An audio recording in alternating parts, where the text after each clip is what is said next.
প্রধানমন্ত্রী উজ্জ্বলা যোজনায় ভর্তুকির সময়সীমা বাড়ায় খুশি মহিলারা।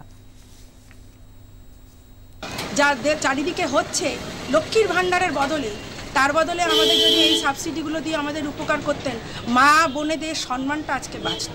প্রধানমন্ত্রীজি যে আজকে মহিলা দিবসে এই যে ঘোষণাটা করলেন, তার জন্য আমরা খুবই গর্বিত। এবং আমাদের তো গরিব দেশ ভারতবর্ষ, আমরা সবাই জানি। তো সেখানে দাঁড়িয়ে আমাদের প্রধানমন্ত্রী যে সাধারণ মহিলাদের কথা যে চিন্তা করছেন, এবং এর আগেই উনি চিন্তা করে উজ্জ্বলা যোজনার ব্যবস্থা করেছেন, গ্যাস, উজ্জ্বলার গ্যাস।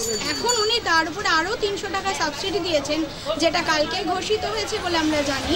তার জন্য 1 বছর আবার এই সাবসিডির মেয়াদ বাড়লো, 300 টাকা কম দিতে হবে ভর্তুকি। তা সেখানে যে সমস্ত গরিব মহিলারা এই সুবিধা পেয়েছেন, তারা তো আরও বেশি উপকৃত হলেন, তাদের হাত আরও শক্ত হলো। বাংলার মহিলারা যে উজ্জ্বলা যোজনার সুবিধা পান, গোটা ভারতের মহিলারা যে সুবিধা পান, সেখানে ওনাদের সাবসিডি করে দিয়েছেন 300 টাকা, যাতে 300 টাকা তাদের কম দিতে হয়।